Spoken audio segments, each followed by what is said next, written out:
જય શ્રી કૃષ્ણ વિદ્યાર્થી મિત્રો, મારું નામ છે ફાલ્ગુની પ્રજાપતિ અને આજનો મારો વિષય છે સમીકરણ. તો સૌપ્રથમ આપણે સમીકરણોમાં ઘણી બધી વસ્તુ તો સાધારણ રીતે બેઝિકમાં આપણે જોવાની છે. તો તેમાં સૌપ્રથમ પહેલો ટોપિક છે કે ચિહ્ન. તો સૌપ્રથમ તમને ચિહ્ન ઓળખવા આવડવા જોઈએ સમીકરણમાં. જો તમને ચિહ્ન ઓળખતા નહીં આવડે તો તમને સમીકરણ આવશે નહીં. સૌપ્રથમ તો કે સરવાળો. તો બધાને ખબર હશે કે સરવાળો એટલે સરવાળો. જે આપણે ઉદાહરણ તરીકે જોઈએ કે વત્તાના 2 વત્તાના 3 બરાબર. તો કે તેમાં આપણે સંખ્યા નહીં જોવાની, તેમાં આપણે શું જોવાનું હોય તો કે તેની નિશાની. આ નિશાની કઈ તો કે વત્તા એટલે શું થશે તો કે સરવાળો થશે. તો સરવાળાના 5 આ આપણો આનો જવાબ આવશે. હવે આપણે જોઈએ કે બાદબાકી. તો કે બાદબાકી એટલે સરવાળો થાય. લેકિન તમે હજુ પણ એમાં કન્ફ્યુઝન ના થાવ તો તમને કહી દઉં કે જો હવે આપણે જોડે છે કે -7 -3. તો આમાં ખબર છે કે બાદબાકી શું થાય તો કે સરવાળો. લેકિન આમાં બાદબાકી સરવાળો થશે કે 10. લેકિન નિશાની કઈ રહેશે તો કે બાદબાકીની. તો આમાં નિશાની બાદબાકીની રહેશે. અને હવે આપણે જોઈએ ત્રીજો નિયમ કે બાદબાકી સરવાળો.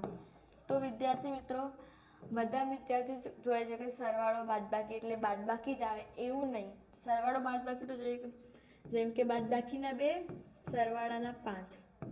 હવે જોઈએ તો કે સરવાળો બાદબાકી તો કે બાદબાકી થશે. તો બાદબાકીનો કેટલો જવાબ આવશે તો કે 3. લેકિન આમાં નિશાની કઈ રહે કે જે સંખ્યા મોટી હોય તેની નિશાની આ સંખ્યામાં રહેશે. તો આ સંખ્યા પ્લસની નિશાની રહેશે, કારણ કે સંખ્યા મોટી કઈ છે તો કે 5. તે કઈ નિશાની સાથે તો કે સરવાળાના. હવે આપણે જોઈએ કે ત્રીજું ઉદાહરણ જોઈએ તો જેમાં છે કે સરવાળો બાદબાકી. હવે આવી રીતે એમાં પણ આ નિયમ છે કે સરવાળો બાદબાકી એટલે બાદબાકી. જેમ કે જો સરવાળાના 2 બાદબાકીના 3 એટલે કે સરવાળો બાદબાકી તો બાદબાકી. એક નિશાની કઈ તો કે બાદબાકીની, તો નિશાની આવશે બાદબાકીની. તો કે માઇનસના આવશે 1. હવે આપણે આગળનો નિયમ જોઈએ તો કે આ નિયમમાં ચિહ્નનો ફેરફાર, કે આ જમણી બાજુ આ નિશાની આ હોય તો ડાબી બાજુ કઈ થશે તો આમાં જમણી બાજુ કે બાદબાકી નિશાની છે. જેમ કે જમણી બાજુ બાદબાકીના 2 વત્તાના 3 અહીં છે. હવે જો આ જમણી બાજુની બાદબાકી જે છે આ સાઈડ જશે તો કઈ થશે તો કે વત્તાની. તો કે વત્તાના 2 થશે. તો કે વત્તાના 5. આ સંખ્યા એવી રીતે બાદબાકીની થશે કારણ કે જે સંખ્યામાં ફેરફાર જેમ કે ગુણાકારનો ભાગાકાર એવી રીતે થાય કે બાદબાકી આ સાઈડ જશે તો વત્તાની.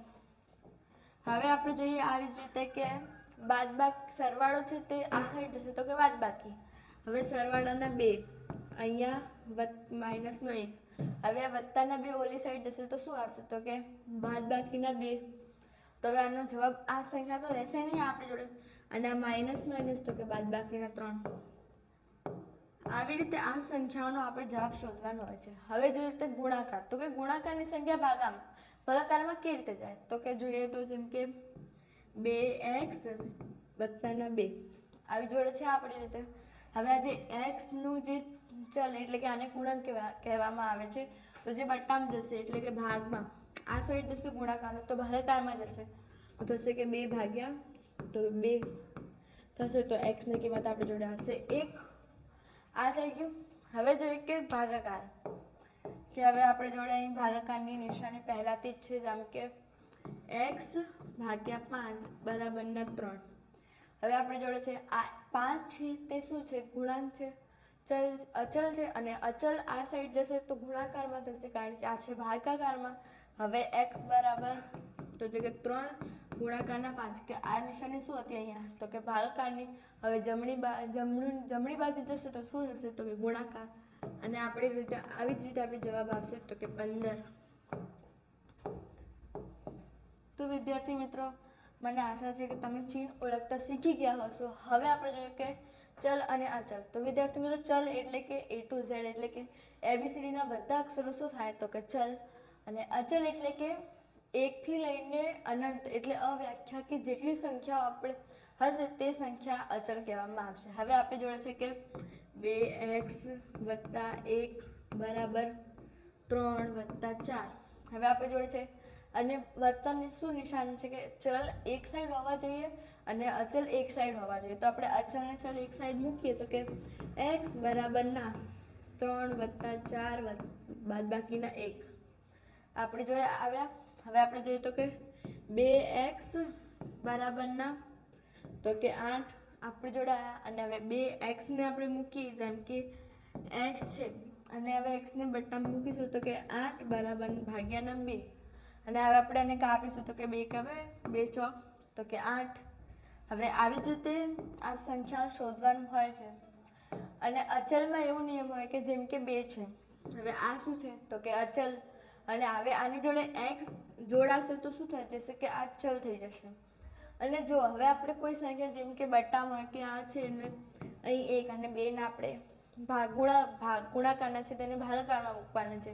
તો આ સંખ્યાને શું કહેવામાં આવે છે તો કે ગુણાંક. આ સંખ્યાને ગુણાંક કહેવાના. આ જ સંખ્યા એકલી હોય જેમ કે આમ એકલી હશે તો આને શું કહેવામાં આવશે તો કે અચલ. તો વિદ્યાર્થી મિત્રો હવે તમે શીખી ગયા હશે. હવે આપણે સમીકરણ જોઈએ તો કે દાખલા જોઈએ કે 7x + 3 = 4.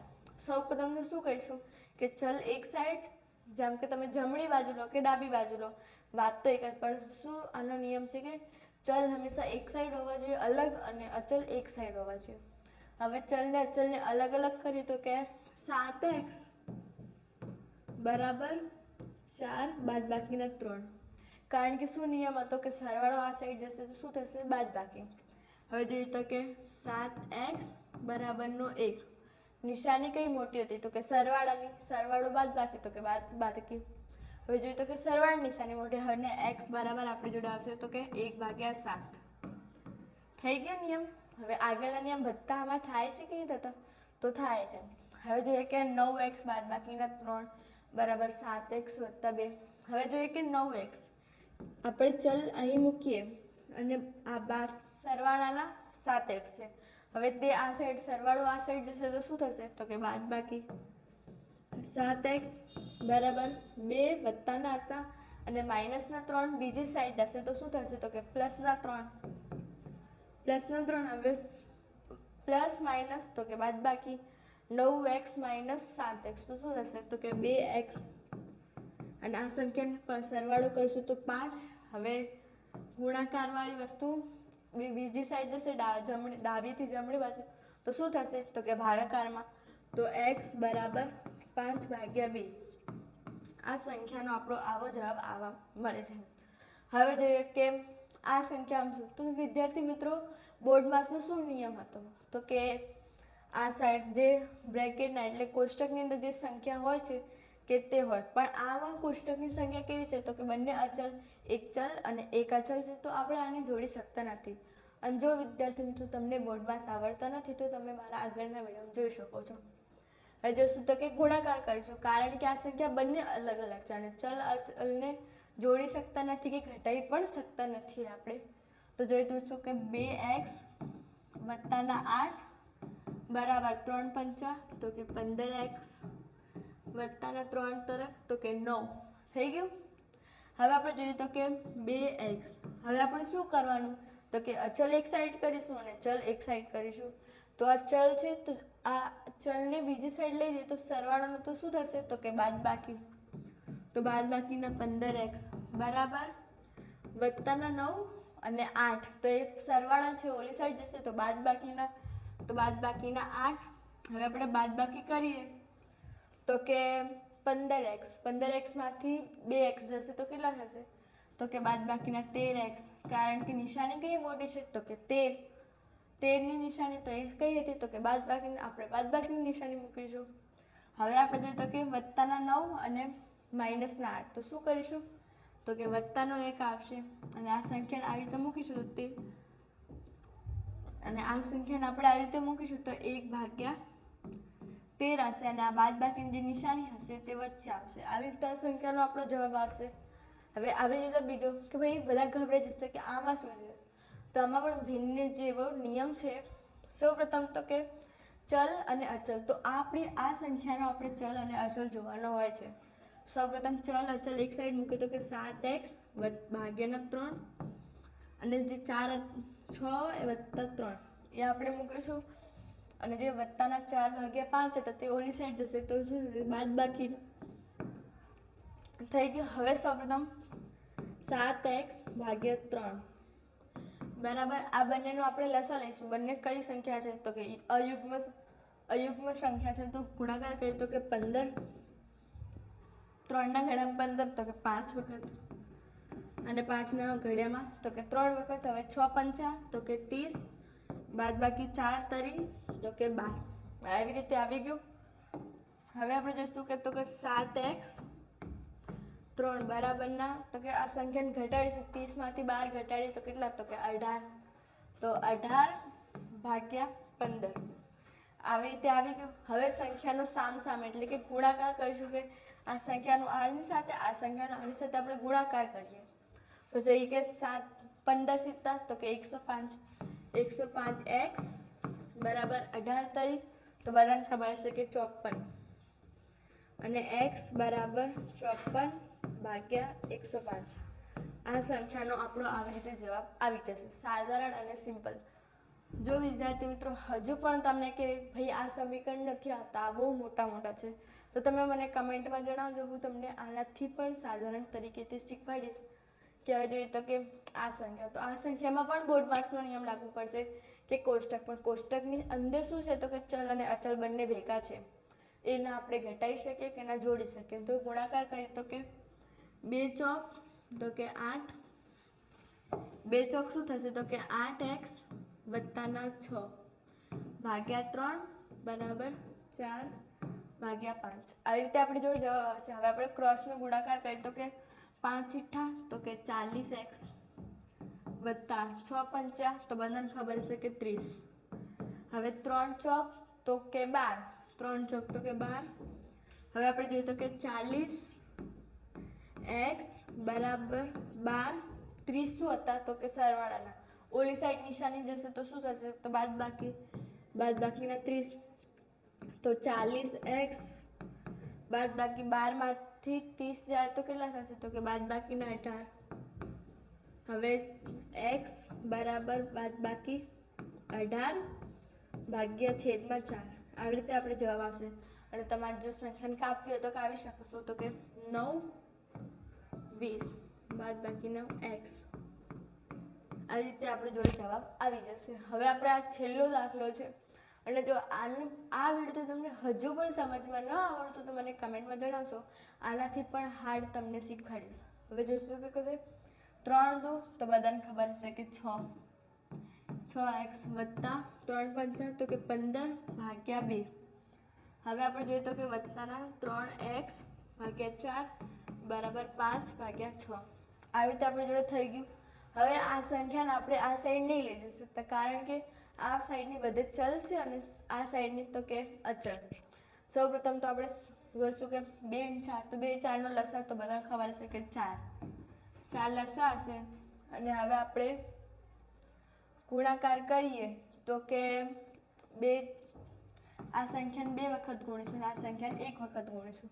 તો 6 દુ તો કે 12x વત્તા 15 દુ તો 30 વત્તાના 3 એકા તો કે 3. આ રીતે આપણી જોડે આવી ગયું. હવે આપણે જોઈશું કે શું કરવાનું આગળ. તો સૌપ્રથમ તો આપણે ચલને જોડીએ તો કે 15x વત્તાના 30/4 બરાબરના 5, 6. 5/6. હવે આપણે શું કરીશું? સામસામે ગુણાકાર કરીશું. સૌપ્રથમ આપણે સામસામે ગુણાકાર કરવાથી પહેલા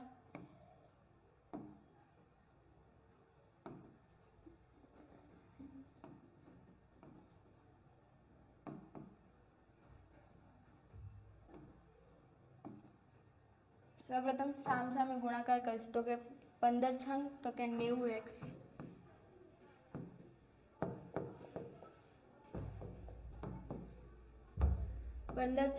90x વત્તાના 6 તરી તો કે 18 અને શૂન્ય જે હતો તે આપણે મૂકીશું. અને 4 પંચા તો બધાને ખબર હશે કે 20. હવે આપણે જોઈએ તો કે 90x બરાબર 20 સરવાળાના 180 ઓલી સાઈડ જશે તો શું થશે? કે બાદબાકીના 180. હવે 90 90x બરાબર 20માંથી 180 જશે તો શું થશે? માઇનસના 160. અને હવે આ સંખ્યાના ભાગોળાકારની સંખ્યા હતી, હવે આ સાઈડ જશે તો શું થશે? તો કે ભાગાકાર. તો x બરાબર આપણી જોડે જવાબ આવશે માઇનસના 160 ભાગ્યા 90. તો વિદ્યાર્થી મિત્રો, આવી જ રીતે આપણે આ વિડીયો પૂર્ણ થાય છે. અને જો તમને હજુ પણ કે ભાઈ આનાથી પણ ભારી દાખલા કે ના આવડતા, તમે મને કમેન્ટમાં જણાવજો. ત્યાં સુધી મળે તો કે રાધે રાધે.